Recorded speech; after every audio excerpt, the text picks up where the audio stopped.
सत्यरुद्र संहिता के चतुर्थ कुमार खंड में 19वां अध्याय स्वामी कार्तिकेय और गणेश की बाल लीला।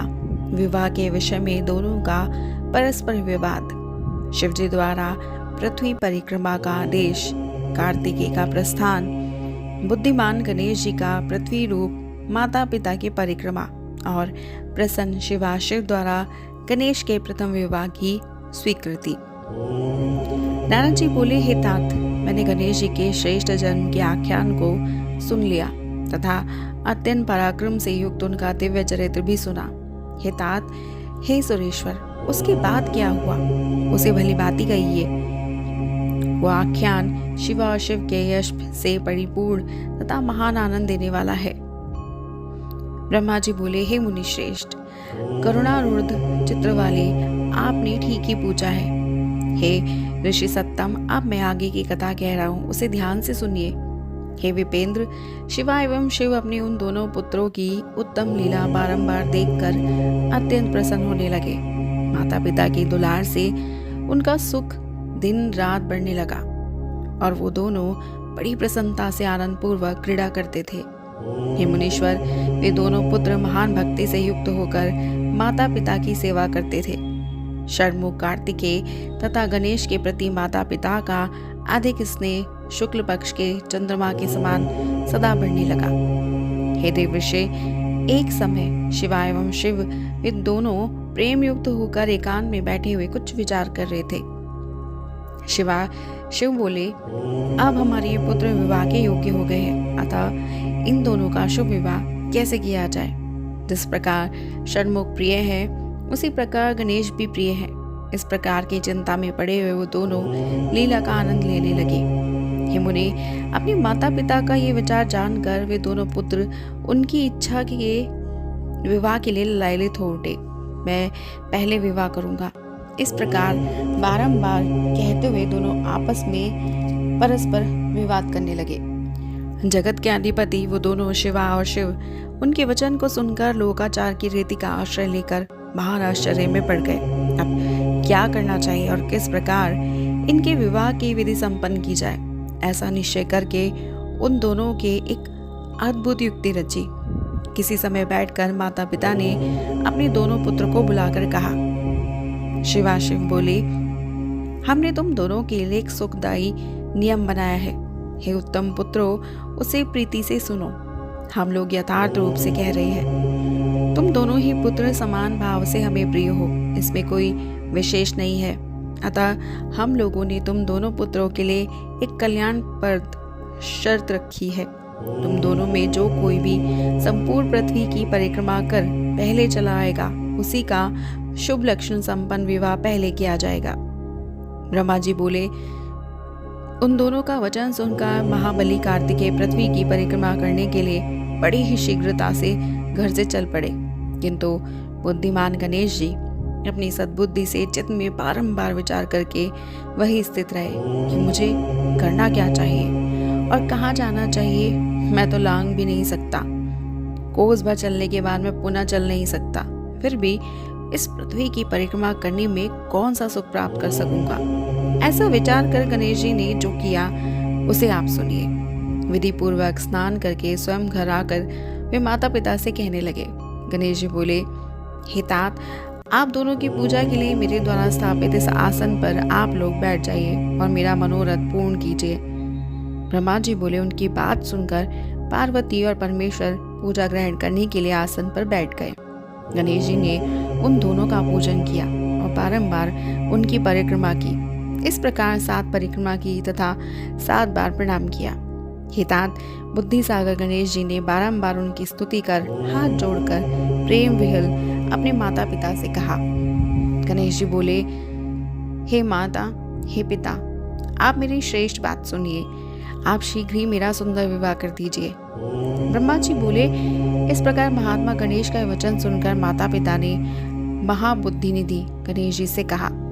शिवाशिव बोले, तुम भी वन सहित पृथ्वी की ठीक ठीक परिक्रमा करो। कुमार गया हुआ है, वहां तुम भी जाओ और पहले चले आओ।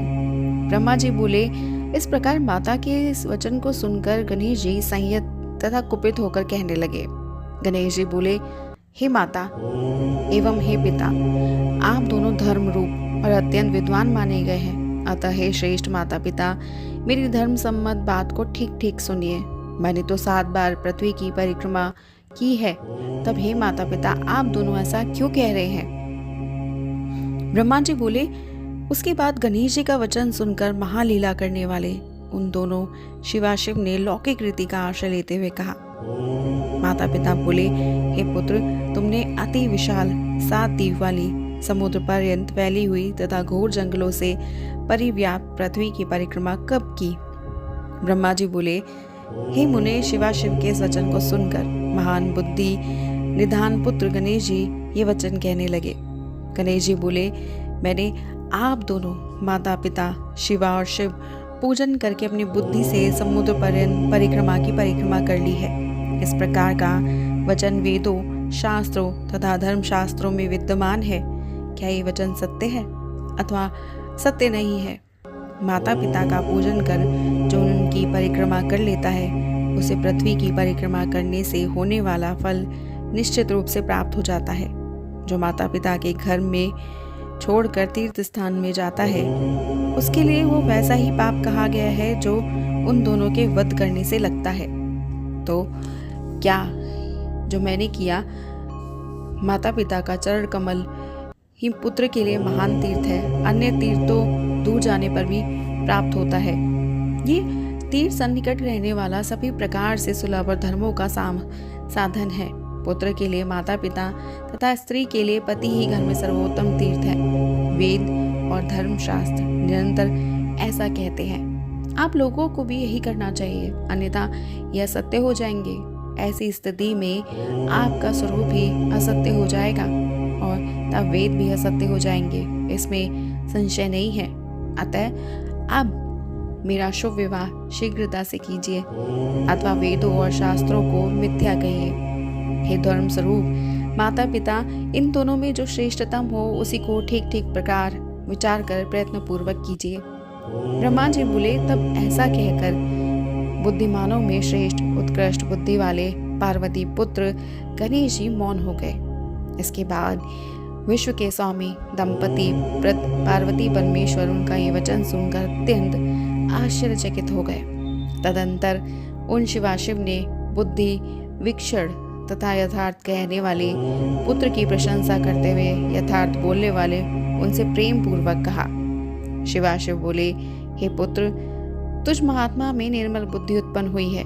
तुमने जो बात कही है वह सत्य ही है, इसमें संदेह नहीं है। संकट उपस्थित होने पर भी जिसकी बुद्धि में विशेषता बनी रहती है, उसका दुख उसी प्रकार दूर हो जाता है जैसे सूर्य के उदय होने पर अंधकार दूर हो जाता है। जिसके पास बुद्धि है उसी के पास बल है। बुद्धिहीन को बल कहाँ से प्राप्त होगा? बुद्धि के बल से किसी खरगोश ने मनोमंत सिंह को कुएं में गिरा दिया था। वे शास्त्रों तथा पुराणों में बालक के लिए जो धर्म पालन बताया गया है, तुमने वो सब धर्म पालन किया है। तुमने जो सम्यक कार्य किया उसे कोई नहीं कर सकता। हम दोनों ने तुम्हारी बात मान ली, अब उसे अन्यथा नहीं किया जा सकता। ब्रह्मा जी बोले। ऐसा कहकर वो दोनों बुद्धि सागर गणेश जी को आश्वस्त कर उनका विवाह करने के लिए उत्तम विचार करने लगे। इस प्रकार श्री शिव महापुराण के अंतर्गत द्वितीय रुद्र संहिता के चतुर्थ कुमार खंड में गणेश विवाह क्रम नामक 19वां अध्याय पूर्ण हुआ और हमारा अगला अध्याय है प्रजापति विश्वरूप की सिद्धि तथा बुद्धि नामक 2 कन्याओं के साथ गणेश जी का विवाह तथा उनसे शेम तथा लाम नामक 2 पुत्रों की उत्पत्ति। कुमार कार्तिकेय का पृथ्वी की परिक्रमा कर लौटना और शुभ होकर क्रौच पर्वत पर चले जाना। कुमार खंड के श्रवण की महिमा नामक 20वां अध्याय। और इसे जानने के लिए सब्सक्राइब कीजिएगा हमारे YouTube channel voice of tales को और हमारी वीडियो को लाइक शेयर सब्सक्राइब करना मत भूलिएगा। हर हर महादेव।